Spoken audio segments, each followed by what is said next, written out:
I'll start with the academic section. So, as a learner, I kind of contradict what everyone else has been saying. I like lectures a lot, and I like to take notes and just sit there, because I feel like I get a lot out of it instead of group work. I really don't like group work, because I don't like the whole, like, dispersion of responsibility, because I'd rather just do it on my own. But, I do understand kinesthetic learners, and I can appreciate that, because I know that sitting in a chair can be really difficult for some people. What have I learned during my 4 years? So freshman year, I started dealing with some medical stuff, and I've been dealing with that up until like the last few months. And so what I really learned from that was like,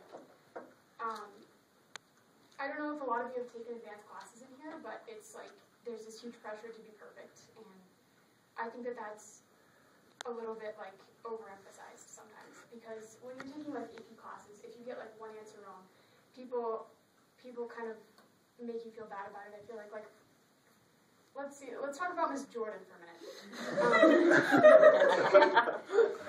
I was in class the other day, and she called on me to talk about that. We were analyzing this picture, and I totally did not know what we were doing, and she called on me, and I told her I didn't know what we were doing, and she just like looked at me.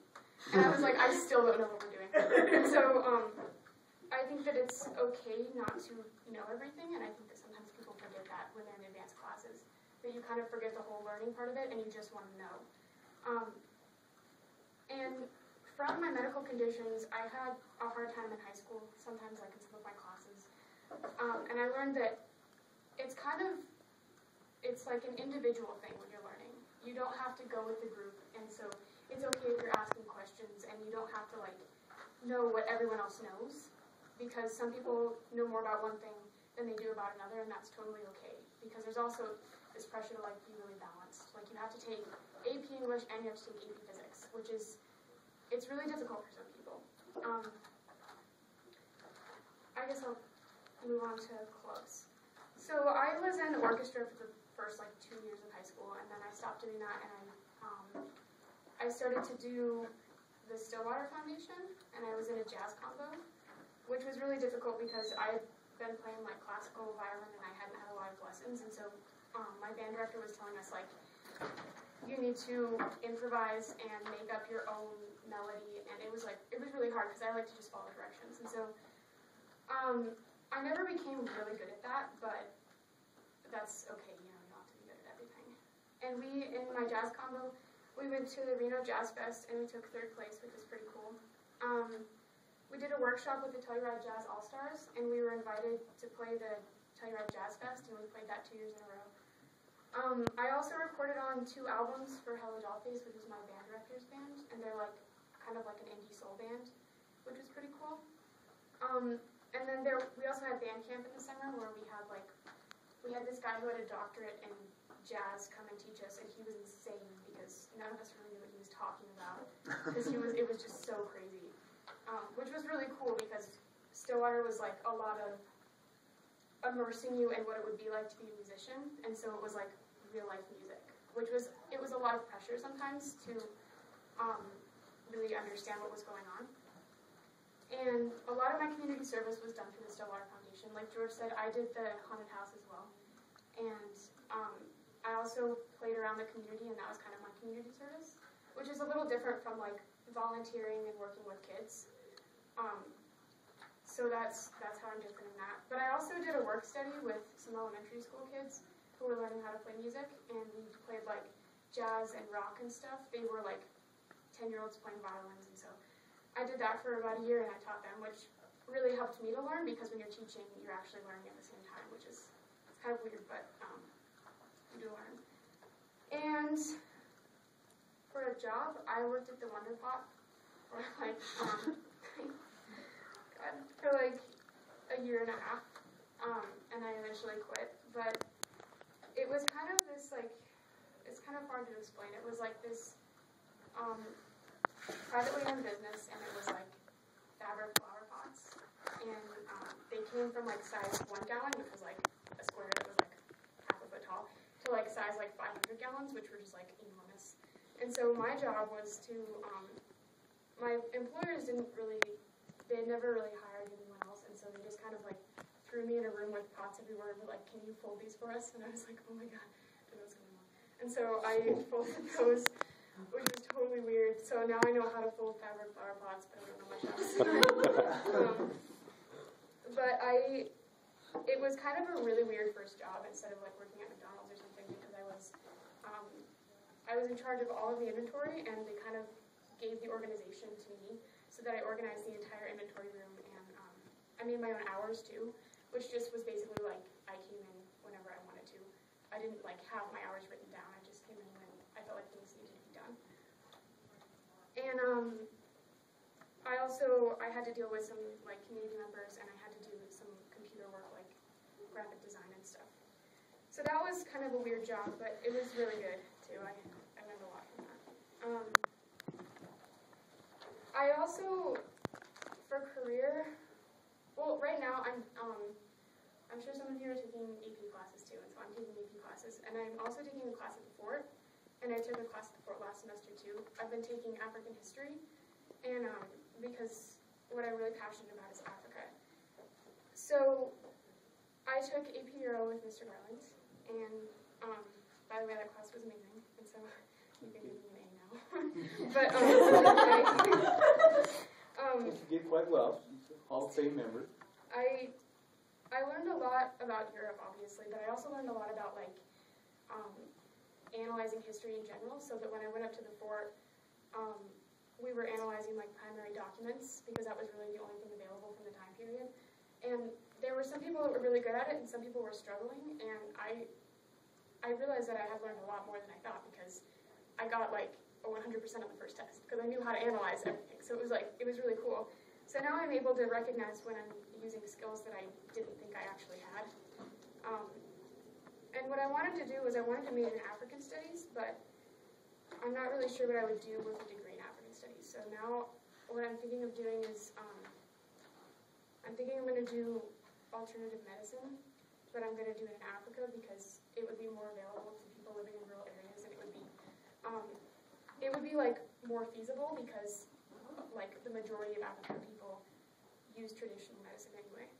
And I think that my experiences with doctors have helped me to realize how to deal with other people with medical problems. And so that's kind of what I'm planning on doing. I think that's it.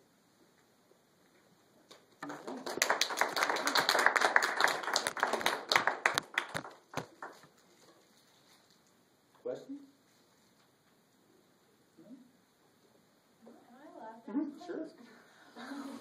So Africa is kind of big. Yeah. Where exactly? Do you know where exactly it could be, or any specific place, or just Africa? Yeah. Maybe the question is sub-Saharan or Yeah. above the Sahara. I kind of like all of it, but I really like. I think that I would want to work in like East Africa or West Africa, because I really I learned a lot about the history from those places. I really like all of it, so I can tell you. You're gonna turn into the poison with Bible people. No.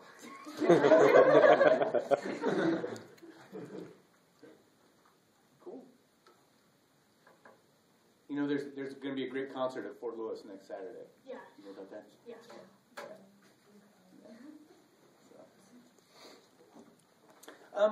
I've got my questions. Okay. First of all, thank you for the compliment. That meant a lot to me. Thank you.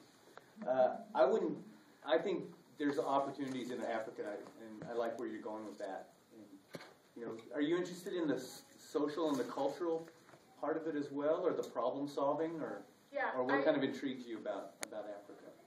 Well, I kind of wanted to do something because I feel like there's a lot of misconceptions about Africa in the Western world, and the media just is really terrible when it comes to covering Africa.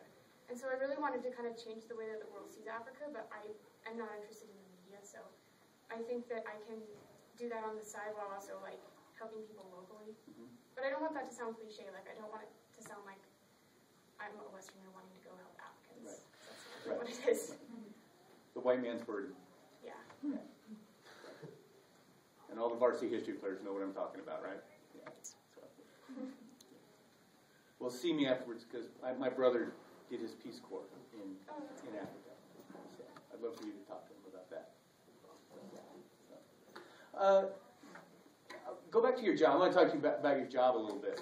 Because you're a very focused young woman, and you like, you're right. I mean, you talked about liking to take notes and all that kind of thing. So the reason you, and I got to see one of these pots first of all. Like, are you interested in seeing what these pots? I mean, how do you fold a flower pot? I don't know how you do that. So, was there something that frustrated you? I mean, did you see that there wasn't a schedule and you basically were given a lot of freedom? Was that a good thing or a bad thing in terms of your personality and I mean, how did you deal with that? Well, at first I really hated the job because it was so weird. I didn't have the skills. Like, I had skills like on my resume, I was like, yeah, so I'm good with people and all this stuff, but I didn't say, like, I'm good at folding flower pots, And so, like, it was really difficult to adjust to it, but I really liked the freedom because I didn't have to rely on coworkers, and it was kind of like everything was my responsibility, which was nice because I could do it my way and organize it my way. But some of the other things that I dealt with later on were that my bosses they were really great, but they started to lose interest in the business, and they weren't really communicating that with me. And so communication was like a really big part of not having a schedule. Right. So while I was really taking off with the business, they were kind of slowing down and putting it in my hands while not really wanting to be in charge of it anymore. So that was kind of one of the problems with them not really bossing me around. Right. Yeah. Not giving you the direction you needed and that kind of thing. Yeah, it was cool though because George could go to work with me and we would like hang out in the back of his. It was like. Could you fold pots, George? Yeah, can you I fold pots? did teach him. She did, but I didn't. He was too slow. Yeah. So after this now, we're going to do a flower folding pot thing, and we're all going to make pots for our Mother's Day. It was so funny though because they're made of this like really awful material, and it's like really scratchy, and if your hands are sweaty, then you're going to ruin the pot, and then it's just like, it was really terrible. And so I got like really bad eczema, and my hands would just bleed everywhere, and I was so proud of it. I was like, it was so funny, and we had to get like this really intense lotion for my hands, and it was so cool. I thought it was really cool. You worked your fingers to the blood. Yeah. Exactly. So do you? I mean, I'm half serious about learning how to fold a flower pot. So can you still get the material and stuff? I mean, is it still around, or is that business gone now? Because Levi I noticed Levi kind of snickered when. Were you aware of this? Were you aware? No, I don't know. Where is Wonder Pot? Yeah. It was in the Frederick Zink building downtown. It was in like, literally, I was in the storage units working, and it was so creepy because there were like those fluorescent lights, and then me and George would go and work, and you could hear people like running around upstairs, but there was no room upstairs, and it was like 10 o'clock at night. We're freaking out. It was so weird. It was weird. Yeah. So it wasn't really like an actual, like, they sold it to stores, and I was in the back of the building. You were the production manager. Yeah. Put that on your resume. There you go. Yeah. Okay. All right. Well, thanks.